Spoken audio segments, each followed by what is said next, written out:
I can't wait for today. We got El Nino Problema here with us. Raul Rosas, the man.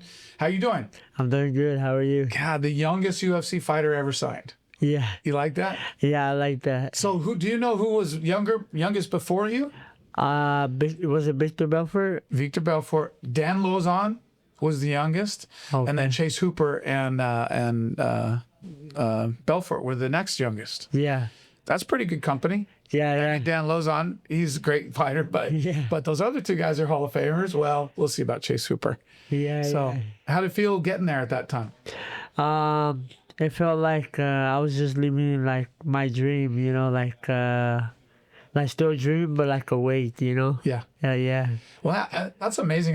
When I was in high school, I was 17 years old. I went to college at 17. Yeah. I like flunked all my classes and had a girlfriend. That was about the only good thing I had.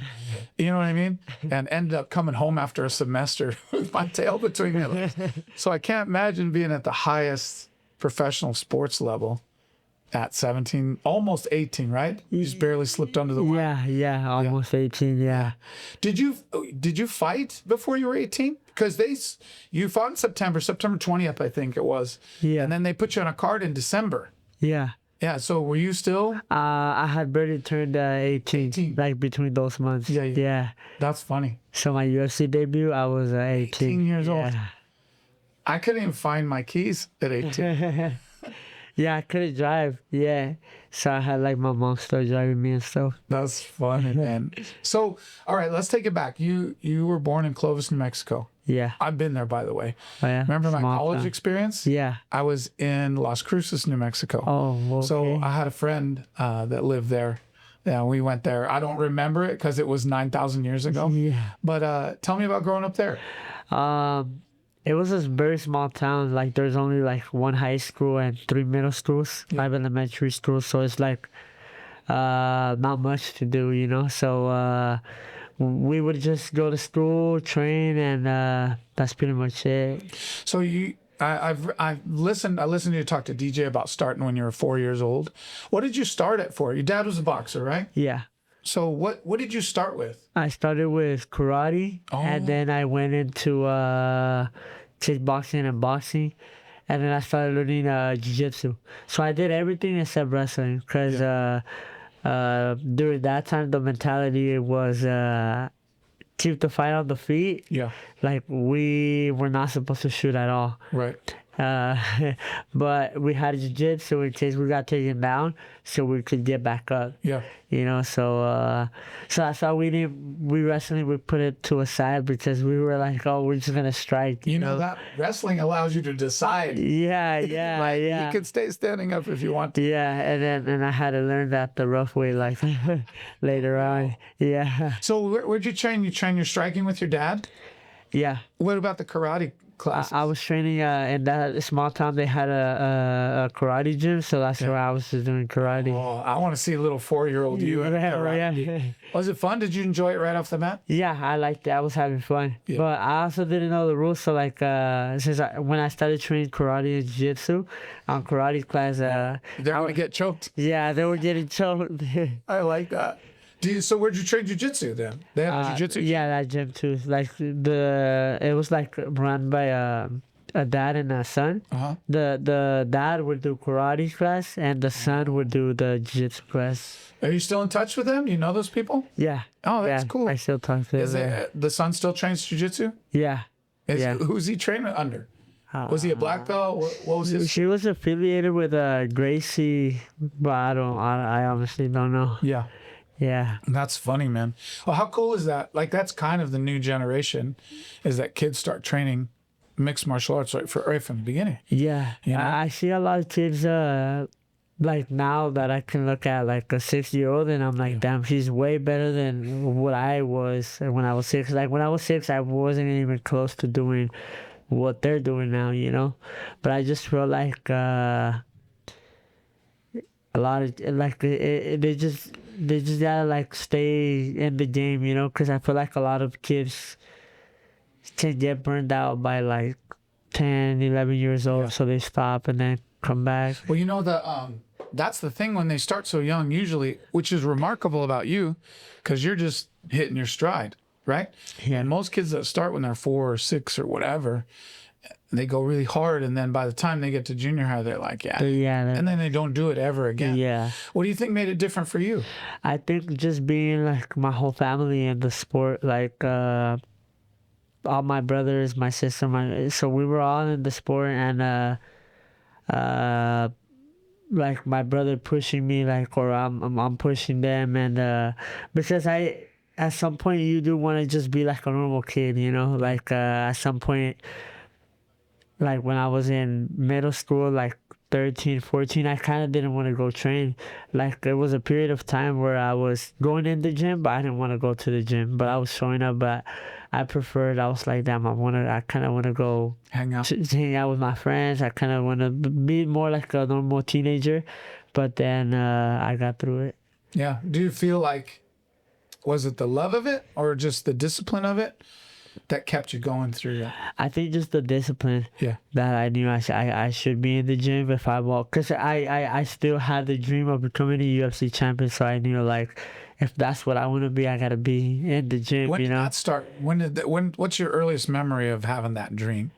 I was like 10 years old when I want to be a UFC champion, but like when I started having a clear vision, it was like more like a little bit more mature about how to get there was when I was like 12, 13 years old. Yeah. Now you're the youngest of your brothers and sisters, right? Yeah. Yeah. So the youngest are always the toughest. Do you tell them that all the time? No. You should. When they see this, they'll know. They're going to try to beat you up, though. They train with you still. Yeah. You know, I didn't realize it was your sister that we cornered against with Mackenzie Dern. Yeah. But your dad is such a wonderful guy. I love her, you know. So I didn't even know that we ended up fighting your sister. Yeah, That's yeah. funny that our pause. Did I meet you then? I saw you. I remember seeing you guys like in the back, because I was I would somehow always sneak in the back, and I was just looking at you guys right before you guys walked out. Like I was kind of like being like a fan, you know, because I was like, oh shit, Benson's there, and I was like oh shit. Isn't that strange when you get to see those guys? Yeah. Like not us, of course. Or just everybody's just normal, but somebody that you've really and I looked up watched to, on TV. and they're just standing next to you. Yeah. Yeah, that's always funny. I was a football fan. I remember standing next to Michael Irvin. I was a Cowboys fan. He's a wide receiver for them, and I was like, just froze. You're like, Didn't know what to say. yeah. So, you moved. You guys all trained, right? So, did your brothers and sister train too Yeah. the whole time? The whole You time. guys were all doing the same kind of stuff. Yeah. Are they jiu-jitsu guys too? Yeah, so we started at the same time, and we pretty much done every single class together, but we just all made it into, like, we have different styles, you know, and the only difference was that Kevin got married when he was not married, but he pretty much like when he was 19. Yeah. And my sister too, like when she hit 18, 19. So then they kind of went their separate ways for a little bit, and then me and Jesse stayed training the same. Yeah. So yeah, that was just the only difference. That's a pretty amazing story. And you guys lived in Clovis the whole time until you moved to California. Yeah, When was that? I moved when I was 12. 12. And you start, I can't remember where I read it, but did you start wrestling when you went out to California? No, so I started training with Dave Terrell for jiu-jitsu. And Monster. That's where our jiu-jitsu got like way better. Yeah. And then I didn't start wrestling until I was in high school. Well, I wrestled 1 year for middle school and then 1 year for high school, but I never had I went to the ghetto schools, so they didn't have a good wrestling coach. What city was that? Santa Rosa. Oh, okay. Like a little bit by San Francisco. Oh, yeah. Yeah. Northern California. So I was just learning off of YouTube. I would watch a video over and over, And then in practice, I would go try it. And if it didn't come out, I would come back and watch it again. And I'd be like, I forgot that. Yeah. And so I just kept doing that until I started building up like 2 or 3 moves. And then I started like getting the hang of What it. brought you up there? Why'd you guys move to Santa Rosa? Do you remember? Because my parents knew that that's what the sport is, what we wanted to do. And they knew like in Clovis, it was a small town, so we were already like becoming the best in the town because it was just so small. Yeah. And I was barely 11 and like already almost being the best. So they knew there wasn't much growth to do there. So if that's what we wanted to do, they knew we had to like kind of like move away. Did you enjoy the move? Was it hard or? At first it was because well, I mean, a lot of people that I grew up with, like friends, Yeah. you know, having to leave that a long behind. time. Yeah. Like in the same And- town for 12 years. And in the USA, like that's pretty much the only part where we have cousins and uncles and stuff. So in Santa Rosa, we had nobody. Yeah. So it was like pretty much just us. I heard a story you told about your dad getting in a fight, MMA fight. Yeah. And he was just a boxer, and the guy had some wrestling, jiu-jitsu or whatever. And that's what made him put you guys in there? Yeah. So I remember somebody dropped out and he said, "Oh, I'll fight." And I remember he went and he fought, and I remember he was just getting picked up and slammed. Oh, shit. Picked up and slammed. He was going there trying to throw like a jab or something, and just same thing would happen. And I was like, "Oh shit." Isn't that funny? Because now it's pretty, like we know this because we see it all the time. Yeah. But back then, people just didn't know. Didn't know. Yeah, you thought, no way, I'll just punch this guy. Yeah, I was just And they just grab and lift you up. Grab you. Yeah. So you said, I heard your first fight was 8 years old? Yeah, I was 8. What kind of fight was It it? was a MMA, but just no headshots. Oh, okay. But it was MMA, everything, submissions. Well, you know, Kyler and Clayton, they both grew up doing that Oh pancreation yeah, stuff in I Southern saw that. California. Yeah, They were really, really young. Did it look like that? yeah. Was yeah. that kind of thing? Yeah, And that was in Clovis? that was in Kansas City, I think, So you guys were already traveling to fight. Yeah, compete when you were Yeah. 8. Oh, wow. Because that's a pretty good trip. yeah. It You guys is. just road trip with the whole family? Yeah, we would all just jump on the car. shoot. Oh yeah, Jump in the Partridge Family van and take off? yeah. How fun was that? Was that always fun for you? Yeah, it was always fun for me because I remember I saw a video of kids like doing the same thing. So that's when I told my dad, and he looked into it, and he started getting us fights, and we just started going from there. Oh, that's awesome. So you move up in North, and then you train with Dave Terrell, who's, by the way, one of the unsung all-time old school greats, you know. Was he the middleweight champ of the UFC? Or he challenged for the He championship? challenged for the championship. Evan Tanner? Does Evan Tanner? Yeah, Evan Tanner. Yeah, that's yeah. right. It's a long time ago. Yeah, That's it's way a long before you time. were- Yeah. Oh, shoot. And, man, his jiu-jitsu was sick. Yeah. What a great guy to be able to train with. Yeah. Did you go there on purpose for Dave Terrell, or did it Yeah. just happen? Yeah, because my dad, they went first, and when they saw that gym, they were like, "Oh, it's a good gym," so Oh, good. they decided to take us over there. Yeah. So what was your amateur record? 2-0. 2-0. But with the kids in the penetration, it was like 24 wins and 2 losses. Who were those 2 losses? Do you remember? It was those guys? 2, yeah. So one was the wrestler. Yeah. I was 13. And I didn't like it because I wasn't tired or nothing, but I just didn't know what to do. Yeah. Like, he was just taking me down. Because it was my first main event. And I was like, oh, we're just going to strike. It's a main event. We're going to Yeah. put on a show. And she was just taking me down. And I was like, oh, fuck. Oh, that son of a gun. And he couldn't submit me, but I couldn't submit him, and he had top control. So, and then the next one was a kid that I had already beat 4 times. I had beat no him 4 way. times. Yeah, before I got there, he had all the belts, but then I beat him 4 times, and that it was a tournament that time, and he matched up with my homie, and he beat my homie, and I was kind of mad. So then we go in there, we were talking shit during the fight, you know, and I was in his guard like, oh, I already beat you 4 times. I was telling him like, oh, I already beat you 4 times. This is done. And out of nowhere, he just deads an armbar, and I was like, fuck.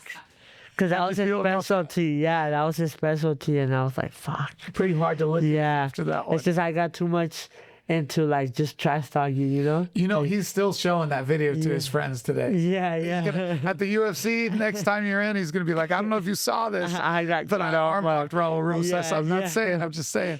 You know, he's not going to bring up the other 4 losses. yeah. Oh, that's hilarious. Yeah. And then you went to the IMMA Yeah. in Rome? Yeah, in Rome, Holy Italy. cow. I Yeah. didn't know that. Because how was that? How was that trip? It was a good experience because The it whole was family again? yeah, just me and my brothers. Oh, okay. We competed, so it was like they brought all the best kids in the world. So everybody did nationals in their country, and the best ones got to go over there. So it was a good experience. Like that's when I was like, okay, if I win this, I'm gonna start fighting adults, because I was like, I'll prove to myself like I'm done here, you know, like Yeah. I'm already the best and in my age. So then I went out there, and yeah, we were able to just get the W. That's awesome, man. Yeah. So did you always love competing? You know, some kids have a really hard time like getting over the emotions of competing. Yeah, I always loved it. I always like that's what kept me like more motivated to train. Yeah. Cause in the season where I had no competition, that's the season that I have the hardest time like to stay in the gym. You know, Yeah. like so I always try to. I like looking forward to something like, oh, you know. Yeah. So even if it's a jiu-jitsu tournament or a boxing fight, whatever, I like just competing. Something to aim for. Yeah. Yeah. The so then you turned pro when you're 15. 15, I turned amateur, like Okay. to fight. I like adults just Yeah. to get my feet wet, and I got 2 fights, and I just went pro. So I read or I heard you talking about when you wanted to go to the Contender Series, and you asked your manager, is that same guy now? Yeah, Jason. Jason was your Jason, manager back then? yeah. How did you meet him? So we were sparring in a syndicate in Las Vegas, Yeah. and then And you were 17? I was 16. So you're traveling from Santa Rosa to go To train Yeah, to in train. the- So we would go for vacation, but we were still kind of train. So then I met them, and then we sat down and talked, and then I was like, oh, I want to make it to the UFC as soon as possible. Like, what do I need as a pro? He said, oh, you just need 5-0, and I'll get you on Contender. I was like, okay. So then I fought every month, like January, February, March, April, June, and by June I was like, oh, here's the 5-0, you know. Crazy. And he And was those are all like, finishes too, I saw. yeah, I'll finish this. Because I was like, I was going in there, and I was like, I'm fighting next month, so I can't go in and have a war with this guy, you know? Yeah. I was like, I got to get him out as quick as So possible. all those fights were in TJ, huh? Yeah. Why did people fight you? You'd think they wouldn't fight you anymore after that. And Yes. what you did to everybody else. They still saw me as a kid, because I could tell on face-offs, like when I would face off with the adults, they would kind of look at me like they were just gonna run through me like I was just a kid, you know. So then I was like, all right, and yeah, I just kept doing the same thing. Oh, you know they were so mad. Yeah. Again, now they're showing the videos to their girlfriends and Yeah. wives. Like, I don't know if the UFC fighter. Yeah. That's hilarious. So then you get the call to go to the Contender Series. How'd you feel? I felt great, because I was like, man, yeah, it was like everything I had been waiting for, you know. So I was excited, and then I knew it was just like gonna be a step closer. But then I was like, fuck, I also got to do something different, because I was like, I saw Chase Hooper, they put him on a program. Yeah. I forgot what it was called, but because the hard part for me, it wasn't really about the fight. I was like, I gotta figure out how to get the contract, you know, because I was like, I can beat this guy, but I was like, I just gotta know how to get the contract. Yeah, there's nothing more deflating. Have you seen people that win and they don't get on? They don't get on. Oh yeah. my God. I wasn't even nervous for the fight. Like, I got nervous after the fight when I sat on the chair, because I was like, okay, I don't care if I mean obviously I care about the contract, but I was like, I just don't want to get roasted, you know. Like, because I've seen Dana White sometimes beat me and like all right, like you suck and That's this pretty and that. shitty when he does. Yeah. By the way. Yeah. Like, So I was like, damn, what if he just shits on me right now? You know? I was like, oh.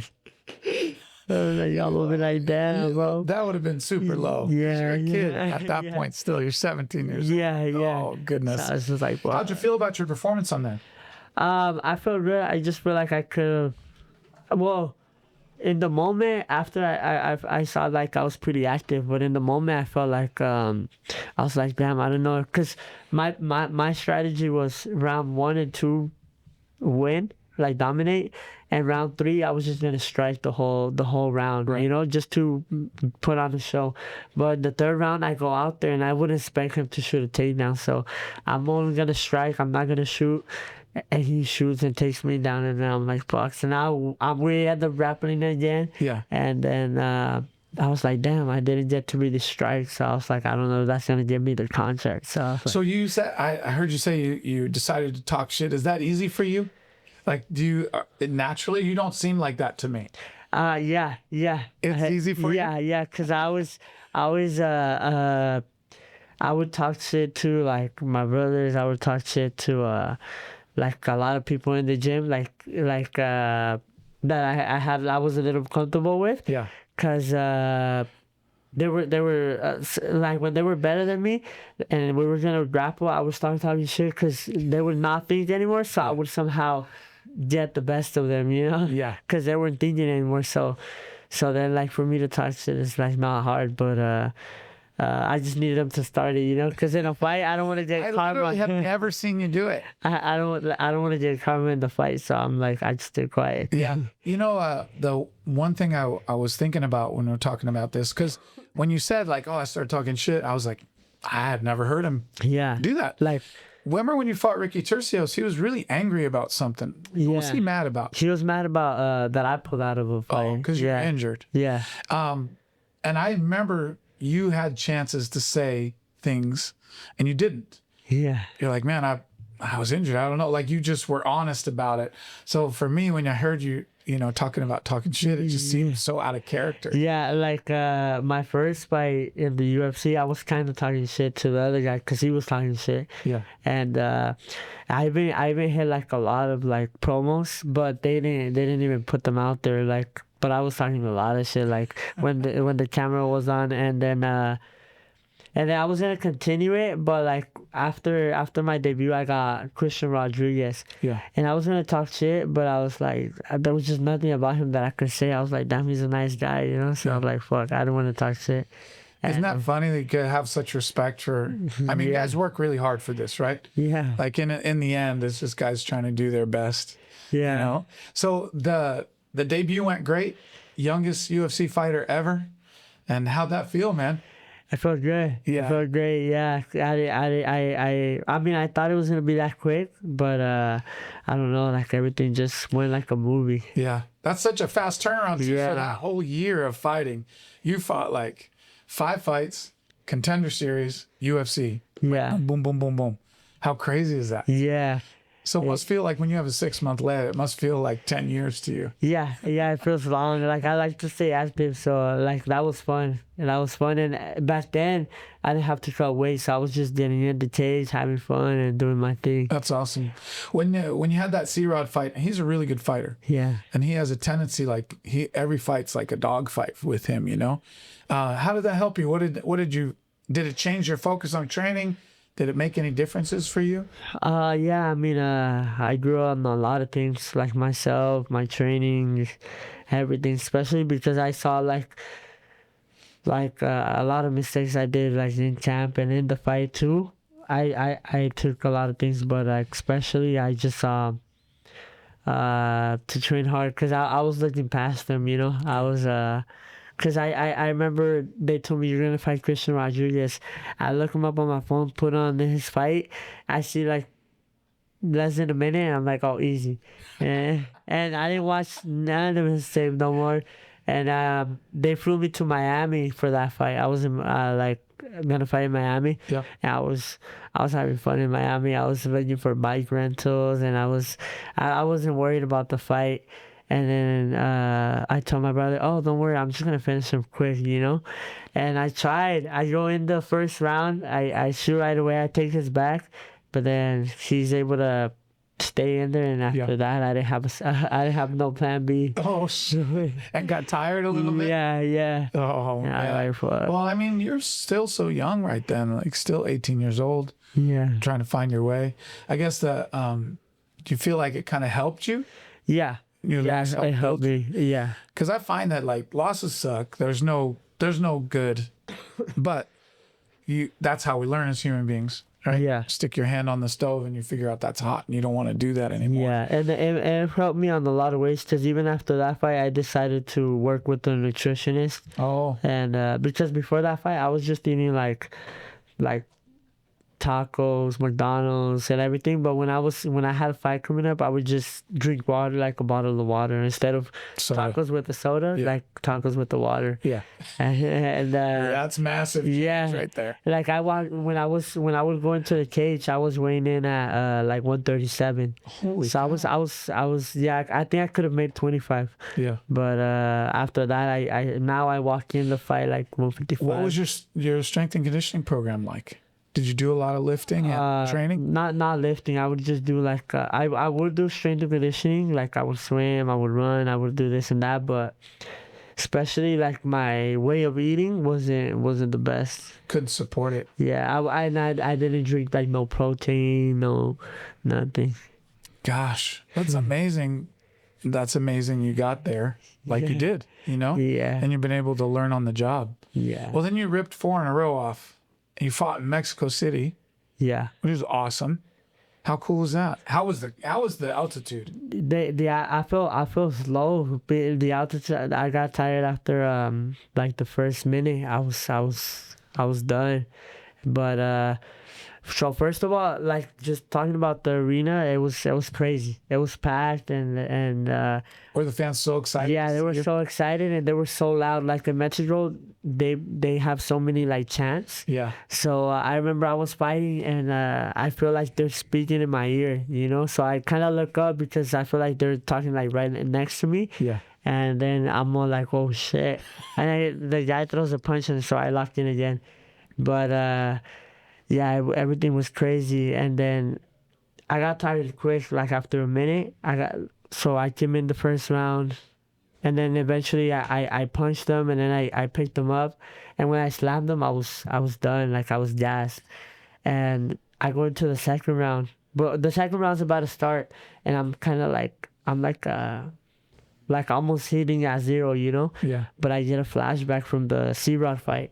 And I'm like, damn, I can't let this happen again, you know? I was like, I don't know how I'm going to do it, but I have to win this fight. Yeah. So I go out, I dominate, and then on the third, I was at negative. I was seeing black. Like, I was so tired, I was seeing black. What did your dad say to you in the corner? She wasn't in my corner no. Oh, No. nice. It was Jesse, my homie, and Oyo. So, yeah, in Mexico City, like, the tough part is, like, going out over there for camp because like hooks and grow, you know. Yeah. So I had like a lot of my homies. Yeah. And train with. Yeah. How early did you go out? I went like 3 weeks. Yeah, you need 3 weeks. You know, the science says you need 21 days for Yeah. to make like the oxygen in your blood. Yeah. Yeah. Well, did you miss your dad in that one? Yeah, I did. What would he have said to you? I don't know. In the contender fight, he woke me up because I was tired, and he was like, "Well, you came in for your contract," and I don't know what he said, and it woke me up, you know. So yeah. Nah. So, but you won that, and then you got to fight on the Sphere. How cool is that? Oh, it was cool, like the technology and You everything. started the fight, right? Yeah. You were the first fight of the night. I was the first fight. How? That's awesome. And yeah, so it's also cool. Like I've got to experience what it's like to be in the first fight. You know, like I remember I was kind of bored in the back because usually I'm watching the fights like I like to watch like if I'm just there to watch like as a fan, and then I'm like, oh shit, it's my turn. You know, but there I was looking at the TV. I was turned off, and I was just like, well, you're the first one. Yeah. So there's nothing to watch. So there's nothing. Yeah, I was just like, damn. You know, I was kind of bored in the back. Yeah, I always actually really like being the first fight of the night. Yeah. You just go take care of your business, and then you're out. Get to enjoy. Yeah. How was the Sphere? Like the atmosphere just looks so cool. Yeah. Was it bad for fighters? Do you think, or did you enjoy the whole thing? I enjoyed it. I just I made sure to lock in and like not get distracted with Yeah. the Buy lights all and the stuff. extra stuff. Yeah, and low key. Well, maybe because I was the first fight, but to me it felt like a bigger Apex. You know, Oh yeah. like it was so quiet, but it was like because it was also weird because it was usually you hear people from everywhere, and this time you could only hear people from one side because we were like in a corner, you know, Oh yeah. because the corner of the screen and only people from this side. Like a smaller show. Yeah, Sometimes so you'll be on a stage in a theater. yeah, that's a theater. So it felt like like a bigger Apex. Very different experience then. Yeah. I was watching your dance there. That dance is pretty good at the end. Yeah. Do you always wear a sombrero at the end? Yeah, I always walk out with I it. saw a couple of them and I've seen it. I didn't see all of them. Did you always do that from the very beginning? Yeah. Yeah? Yeah, since my amateurs, yeah. Oh, I love it. Yeah. I love it. Is it the same hat or do you get different ones? I switch it up now, but it's mainly the same one. But I switch up the colors and stuff. Yeah. What's your music? Is that the same or do you switch that as well? Now I switch it, yeah. Yeah. Yeah, whichever one I'm feeling like close to the fight, I pick it. Do you use mariachi or do you use other stuff? Like mariachi and like old like Mexican singers. Oh, good. Yeah. You know, the first when we first started this, Efren Escudero was one of my guys, and he came over after he won the Ultimate Fighter, and I had never walked out to mariachi before. I didn't even know what to think. I was like, "This is cool, but I don't know how to feel." It was so different. Yeah, yeah. Like And he was so into it. The crowd was so into it. It was a really cool experience. Yeah. I love that the cultural part of that. yeah. Did the sphere go crazy when you walked out like that? Yeah, they went crazy. But like I remember the tickets were expensive for that one. 3,000 at the top was crazy. Yeah, you're definitely not buying extra Yeah. for friends. Sorry, bro. You're gonna have to watch me on TV. Yeah. So, also in those that was the first time that Chiweis was really famous. Oh yeah. Was that night? How I have heard the story, I read and heard you talk about it. So your friend just said it. Does Yeah. it mean anything, or is it just a nonsense? She would say it like as a word of she would use it like as a word of expression, you know, like she Chris. So one time the year when I didn't fight in Mexico City, but that time I did go out there for like almost 2 months. Yeah. But I went to a mountain like still higher than Mexico City. Wow. And it was a good experience because there was no service, no people, like it's just you and your team. Just you and the job. And there's a gym and there's food and but you gotta socialize because you don't got your phone, you know. So there was a ping pong table, so that's all we would do to try to kind of get like on board. And every time he would win, he would be like, Chiweis. So then I was like, after hearing it like every day, when I fought, I didn't even mean to say it, but it just came out. Yeah, you that's know? awesome. Yeah. I just remember, like, again, I watched that thing and it was funny because you got the whole crowd to say it with you. Yeah. That was hilarious. How'd that feel? It felt cool, like something like I can like kind of like touch with the fans, you know. A trademark. Yeah. You know, something that's uniquely you. Does your friend still take credit for it? He's like, hey, man, Yeah, he does. you stole it from me. Yeah. So what? You have to bring him on the Carl's Jr. commercials now for sure. Yeah, I told him I'm gonna bring him on. Now listen, that burger is just a double Western bacon cheeseburger, isn't it? But they call it Chiweis. Yeah, that's What's true. different? I think he did Carl's Jr. wanted to like promote it in a way. So yeah, that's what they did. Right. Well, I saw you making it. Do you still have the hamburger shirt? Yeah. Do you wear it ever? Yeah, it's cool. I liked it. I thought it was really cool. Yeah. I saw you working in the kitchen. You look pretty good back there. You cook at home? Cooking, a little. I know how Your to mom make doesn't let you in there? No. That's for sure. I know how to make quesadilla and eggs and the basics. Yeah. Yeah. Did you ever cook for yourself? Yeah. Do you enjoy it? I like it. Like, I don't know why, like a meal tastes different when you make it, you know? Oh, that's awesome. Like when I make it and like I eat it, I don't know, it just tastes way better. That's awesome. You know, Marcus McGee is he's a good cook and he loves to cook. So he talked about his grandma teaching him when he was youngster, you know. Oh, I think does he have like a cooking show? Yeah. I remember. does some I stuff. kind of saw. Yeah, It's like so makes funny, burgers. but he and stuff. really enjoys it. Yeah. And for me, if I'm trapped in the kitchen, I'm sad. Oh yeah. Like I know there's food there, but I don't want to make it. So Yeah. it's awesome to hear you say that you like it. Yeah. Tastes Yeah. better. Does your mom think you're a good cook? I don't think so. No. She says no. So anyway, you go on this little run, 4-fight run, which is where we are now, right? In the UFC. How's your goals changed at all? You still think of the same things? Because your goal, you'd said openly a few times that you want to be the youngest UFC champion Yeah. ever, right? Which John Jones was what, 23 and 9 months? 23. Is that right? Yeah. Yeah. I think so. Do you still have those goals? Yeah, I still have those goals, and I feel like so far I'm in a good path to do that. Yeah, fighting Font. I mean, he was in the top 5, right? Yeah. Top 10 for sure for a long, long time. Yeah. What's he ranked now? Do you know? She's 13 or 12. 13.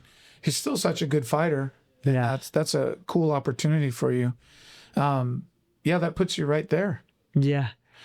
Yeah, so I think it's a good opportunity because it's also like a good test for me, you know? Yeah, Like- I think so too. I mean, I Yeah. think it's the right time. Yeah. We had talked. How did we meet? Do you remember?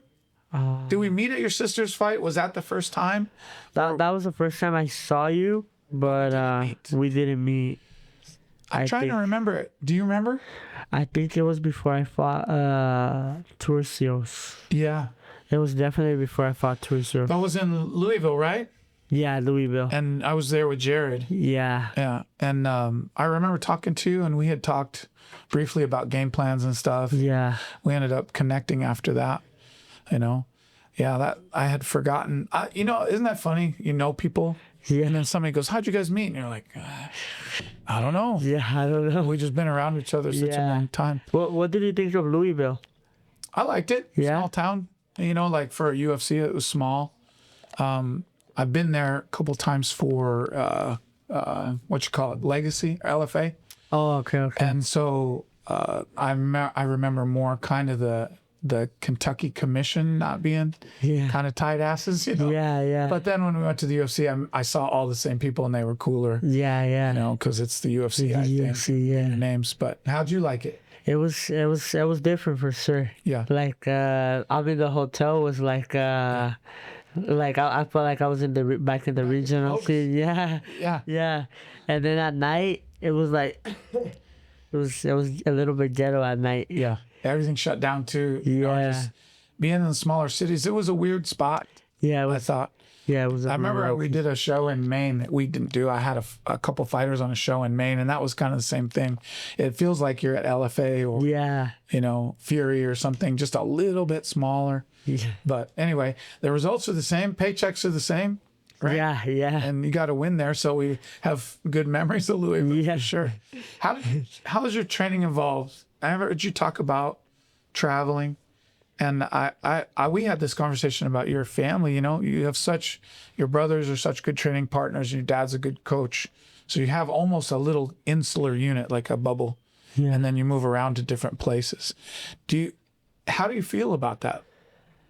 Like about what? Like traveling to train. You've talked about Vegas. Yeah. Going there and having some trouble, like getting the help that you needed.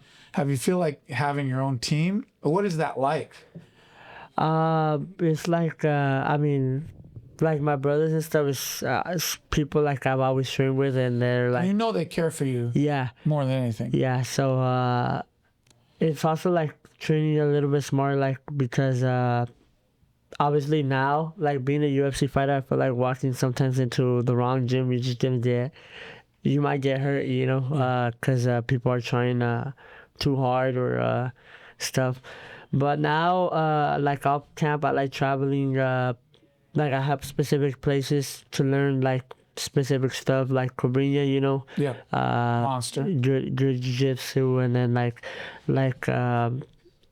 we were looking to eventually find a team because in Vegas everybody has like their own little group, so they're like they don't show up every day, you know. So you show up every day, but you see different faces every day. So like here at the lab, everybody shows up every day, you know. So then you're like, oh, like if I show up, like you know, you have no problem showing up every day because everybody shows up. Yeah. So you give back, they give back, we all help each other.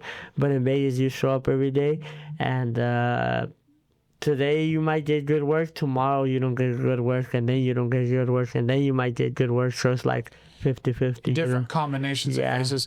The Southern California scene was like that a lot, right? Like people had to travel. They'd go here for jiu-jitsu.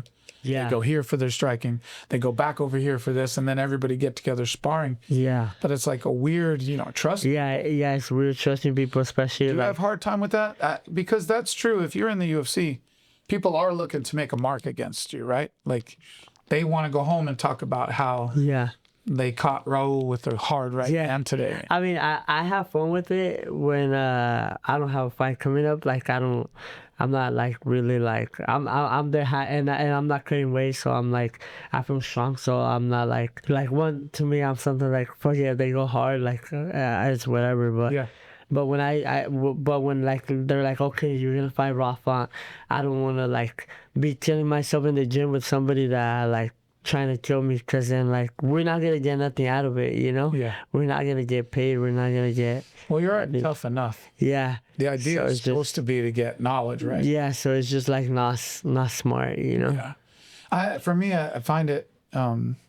And again, we've talked about this, but I don't find it as good. Obviously, people have had success doing it, so God bless them. But I like having people around that you trust and you get to know each other. And that's one thing I find really admirable about your family unit, because you guys are always there for each other. I mean, you had such great success. You and your brothers are all good fighters. Your sister's a good fighter. I love that you have people that care about you and you trust to train with. Yeah. Because I feel like there's also like a difference. Like you guys can go hard sometimes, but like with good intentions. Like sometimes people go hard with like bad intentions, and then it makes all the difference. Yeah.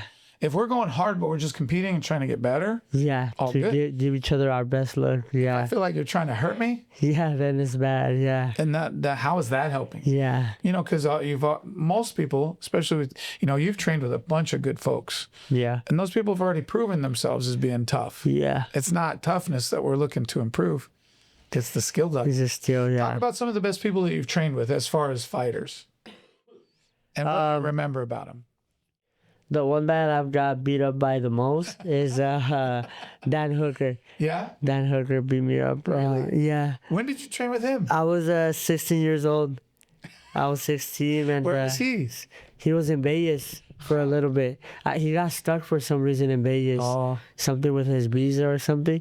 So he was there for like 6 months. He's kind of big for you. Yeah. But at that time, I was 17 and I was fighting like at 145. So he was a 145. So I thought we were like the same, because I never realized how small I was, or how big I was. Like, so I remember I would try to take him down and I couldn't take him down. He was just, and on the feet, he was just too smart. Yeah. Like he knows how to use his range, kicks. And he still does a good job with it. Yeah. Even his fight with Benoit Saint-Denis, he did some really good things. Yeah. He just couldn't keep up with the physicality. Yeah.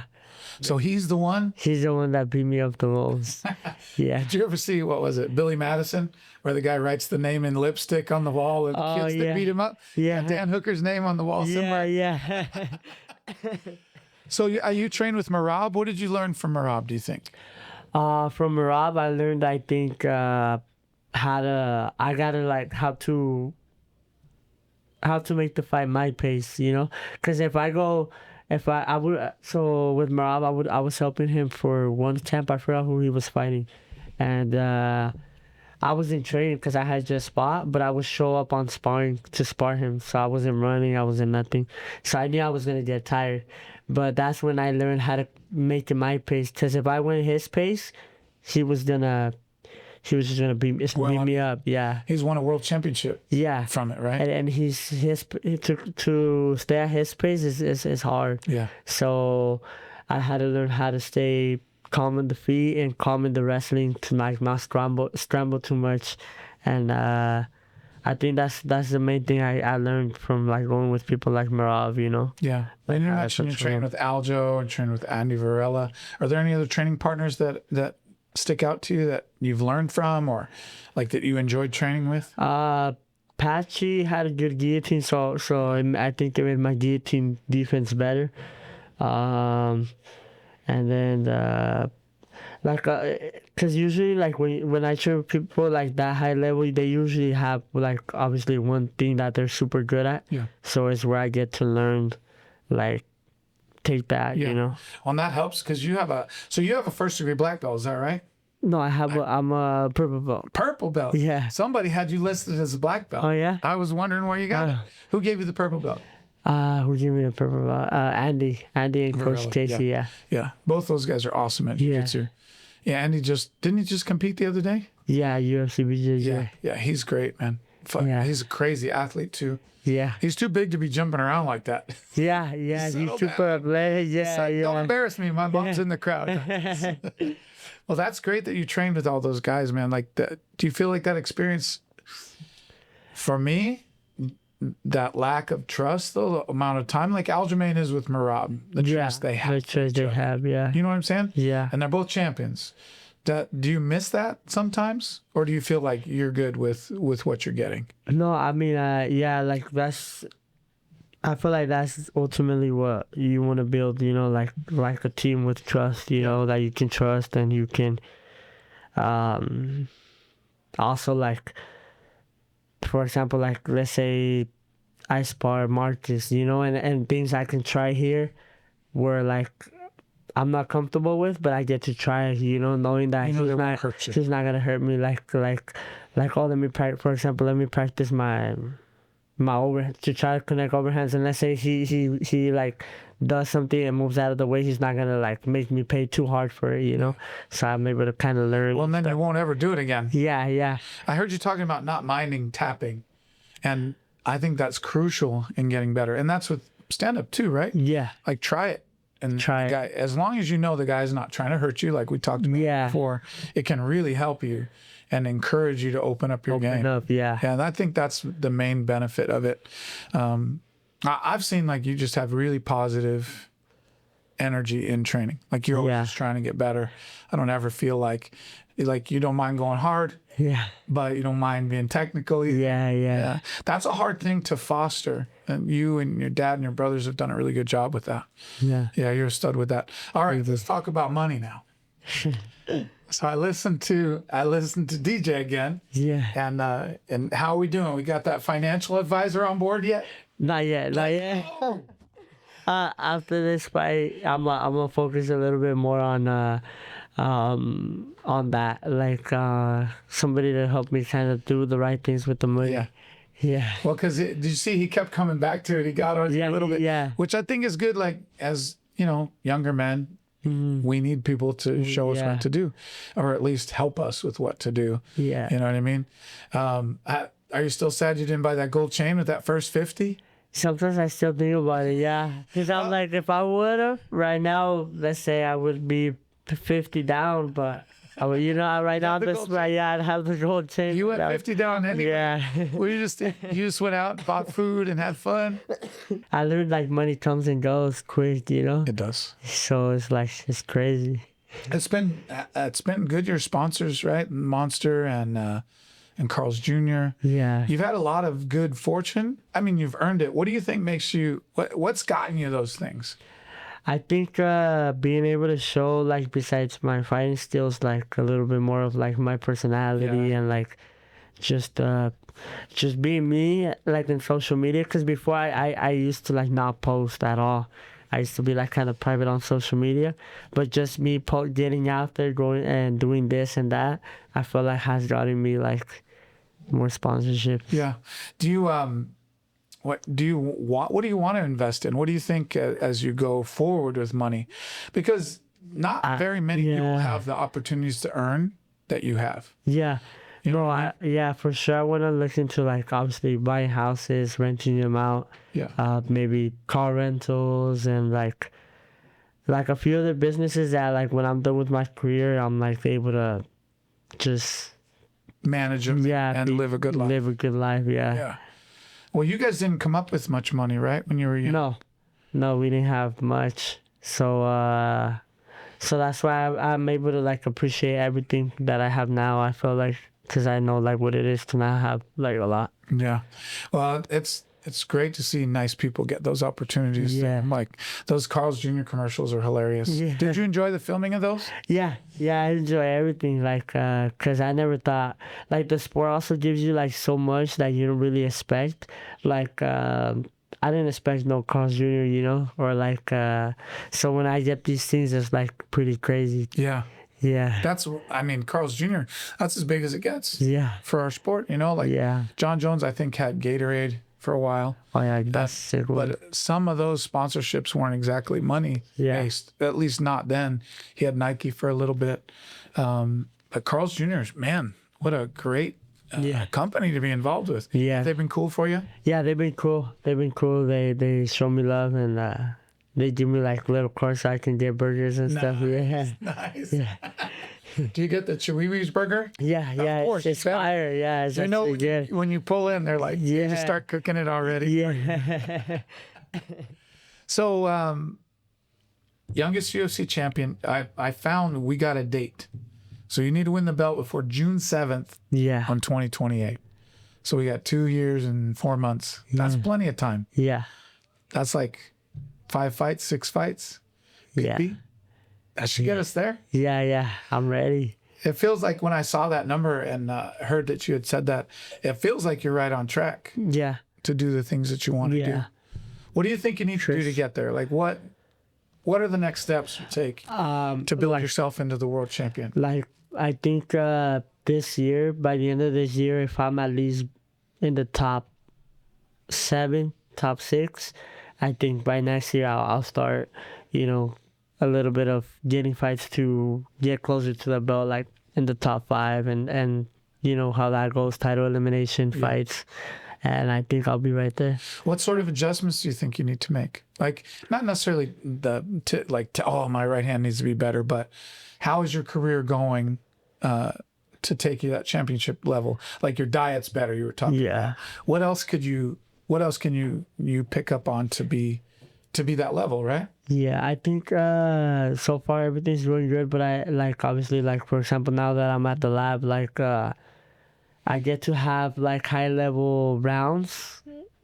So like usually sometimes you get obviously a lot of experience on the fight, but being able to get the most experience in the gym instead of in the fight. So I'm getting a lot better in the gym. So like I'm getting experience in the gym. I'm getting pushed in the gym. I'm getting let's say I'm tired here in the gym, like on the 3rd round, and I'm able to push through that. So I'm building that experience in the gym. So when I go to the fight and fight like a top 5-4 opponent, obviously they have a lot of experience like on the records. Yeah. But I'm able to already match that because I'm getting mature in the gym, you know. So that's what I've been doing my last couple of fights, like trying to get more mature in the gym. Yeah. So that in the fight I'm already. Well, I mean, you're growing as a man too. Yeah. Like you're 21 now, which is crazy that you're so young. Like it really kind of shocks me. Like I think of you as a kid because I'm old, but you don't act immature. But I think of you as young. And then when I was doing this before I talked to you, I was like, wow, you're still really like it's so young. Yeah. You seem to handle it so well. What do you want your legacy to be? Like, say, you still want to retire at 25? I think so. I mean, But if you win the belt by that 24, I mean, basically this is 24 years old. Obviously, it's a few months. That only gives you 1 year. You're only going to defend it once or twice, and then you're out?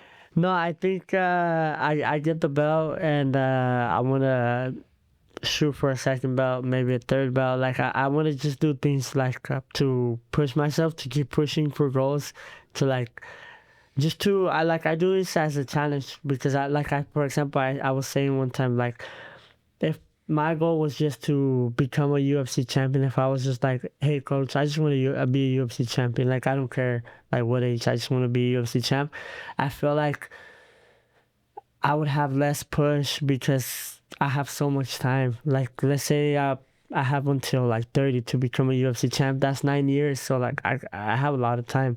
So me pushing for something like a youngest UFC champion, then I have something like, oh, I like to look forward to, like as a challenge for myself. Because I feel like if I was just to become a UFC champion, like if I didn't have that goal, I wouldn't have a challenge for myself. Because I feel like in a way, it would be a little bit too easy. Some say that a UFC championship is a pretty good challenge, Yeah. no matter when, Yeah. right? Yeah. But you like the added timeline on there. I like adding timeline. Yeah. Because, I don't know. Like, obviously, getting a UFC championship is not easy. It's hard. It's hard. But to me, like, having so much time, I feel like it would, in a way, it would be like, I don't know, like the odds are pretty high because I feel like I have so much time, you know. Yeah. But obviously, as long as I didn't have injuries and stuff, so I obviously like looking forward to breaking the record. Yeah. Well, I'm just saying, you know, how much time after you win it to win 2-3 more belts? Yeah. You might have to up that retirement age to 26, 27. Yeah, maybe 26, 27, but Would that be okay with you? yeah. Yeah. But so far, I'm just looking at 25, and then by 25, if I did everything that I wanted to do, I think the only thing that I don't want is to keep fighting just to fight. Yeah. You know, so like if I won a belt and I want to defend it a couple times, I'll defend it a couple times. But I'm gonna go for another belt. But if after I do all of that, I don't want to just be there to be there, you know. Because then now I would be fighting hungry people that want what I have. Yeah. And then I don't want to. Well, and the sport is damaging, not just the fights. The fights are hard, right? Like, but it's only 15 minutes. But think of all the work that you've gone through just for this camp. Yeah. All the people that have been trying to beat you up, the hardship that your body's gone through. And that's every camp. Yeah. So every camp adds those miles to you. And the way, you know, the brain is only one thing, can't regenerate. Yeah. So I love the idea of getting out of there while the getting is good. Yeah. But it's a hard thing. Have you noticed a lot of fighters have a hard time doing that? Yeah. No, it is hard, You know? for sure. Because the attention, the rush, the whatever it is, and I'm not saying that in a negative way, but like that is such a challenge. Like what you do, not many people can do. People aren't going to step into the ring and fight another grown man, you know, and do it in front of all these people. There's so much stress and pressure. Like, and maybe you don't feel it's fun for you, you different kind, but like there's also not very many things that match the high from that. You know what I mean? Match that adrenaline. You think that'd be okay with you? You'd be ready to let it go? I think I wouldn't really be able to let it go fully, like as in training and probably competing. Probably I would still do like a super match, like or something. But And not MMA? yeah, I think I would be done with the sport. Yeah. Like, but I'll probably do like a super fights or maybe a grappling super fight or something. But because I feel like it's hard. It is hard letting it go after doing it my whole life, you know? Because then I stopped fighting, so then you're like, okay, what's next, you know? Like I hear a lot of people when they retire and then they're like, so now what, you know? And that people have a hard time filling that hole. Yeah. And for you, it's been really your whole life. Like everything you remember is martial arts and training and fighting and family and travel, and which is awesome. Yeah. I just that's a great plan. I love that you would retire healthy and do all the things you want to do. Do you think you'd be able to would you want to coach people? I don't know. It's hard. Like coaching is hard. Like, There's a lot of time in that. because even being a coach, like you gotta put time. You gotta be there. You gotta like. I feel like you guys get as much stress as we do, you know? Like, It's worse cornering, don't you? Yeah. I mean, like you guys have a lot of responsibility on your shoulders, and you gotta make sure like you guys help us with the weight cut. That's hard too. Yeah, I don't know. So I don't know if I would be able to be your coach. It's hard. yeah. Do you want to continue with your jiu-jitsu training? Get a black belt in jiu-jitsu maybe? Yeah. About that. Because you have a high level, high level of jiu-jitsu. I honestly don't really care about the belt, but I do want to get better, like after Right now, it don't really matter too much, but later I want to get better, like with my leg locks and like more jiu-jitsu stuff, you know. Yeah. So maybe to learn. It's always sport. fun for you, right? Yeah, more. Because you kind of would you say that's the thing you have the most fun with? Yeah, in a way, because I feel like it's the thing you can grow the hardest in without getting too hurt, you know. Because punching can't. Yeah, Wrestling is hard. Just landings will kill you. Yeah. But in jiu-jitsu, as long as you're not cranking each other's knees. Yeah, you can have fun with it. Yeah. That's awesome. So when you look back, like say you're 50, what do you want to see in your career? What would you want people to say about you? I want to try to become like the greatest of all time. So I know I have a lot of work to do, but I want to figure it out to like eventually become like, right now you look back and you're like, oh, John Jones, the greatest of all time, you know. So I want to be able to change that too. You want to take his spot? Yeah. What about DJ? Where do you think DJ ranks in there? I think he's number 2, I think. Yeah. I think the only reason why I think I would give it to John Jones, I feel like they're pretty even, but because Mighty Mouse, you know, he still went out, got the one championship, dominated over there, but John Jones has just been in more title fights. Yeah, he's for me. So give me your top 5. Like it's pretty common for people to include GSP, Jefferson, Johnny, Demetrius. I don't know who the 5th one would be, but tell me about those guys. I think John Jones, Mighty Mouse, GSP, and I don't know who else. Silva, Anderson Silva, and I don't know who else is a long-time champion. For me, I really like Dominic Cruz because he was so good early. Jose Aldo was a destroyer of worlds when he was in the WC. Oh, yeah. He was so good when he was in the WC. Yeah. I'd have to put Jose up there. Just as, you know, like I like Volkanovski. Yeah. But for me, people had a recency bias. Ever notice that? Yeah. Like when it just happened, it's obviously better than what happened before. Yeah. So I'm old, so I can reminisce in the a little bit. But I love Jose Aldo. Do you have any other favorite fighters? Right now, I like watching Ilia Topuria. Yeah. Ilia Topuria is good right now. Boy, he's sick, isn't he? Yeah. He's a great grappler, too. Yeah. I think his first wins were finishes. Yeah, by ground. On the ground, yeah. He had a really good fight with the Moroccan Devil. Oh, yeah. Yusuf. And it was on the ground. He had Yusuf in trouble a few times. Yusuf showed a lot to get out and turn that into a decision. So his transitions are good, and he's just so heavy-handed. Mm-hmm. If you make one mistake. No. He's coming back. You think he's on the White House card? I think so. I think he might fight Justin Gaethje. But I think he knocks out Justin Gaethje. I think he knocks him out pretty handily. Yeah. Don't you? Yeah, I think right now the toughest fight for him, I think, is Arman Tsarukyan. Yeah. Arman's good. And I think, what's his name? Islam. Islam, yeah. Those 3 guys, you know, they're all a mess. And I think Islam is bigger. I'd like to see if that's the fight I'd really like to see. Yeah, me too. You know? I just wonder if size would be a thing, you know? Would be. Fight. I mean, coming up from 45, but, you know, guys have transitioned up. Like, Ilya looked great at 55. Yeah. You know what I mean? He seemed to have it was a little fast to tell, but the range, Charles's range, didn't seem to give him much trouble. And he's fought longer guys. Yeah. So, I like him too. Well, what do you think? This was pretty good. Yeah, I liked it, yeah. Yeah, I wanted to just say real quick, I think you're a great guy. I love your family. Thank you. I love the values that you guys have together. And I feel really, I'm excited about what's to come for you. Thank you, appreciate it. Thanks for taking the time, my brother. Appreciate you. So you got to say it. Yeah, and that's the only way to end it. We'll see you next time.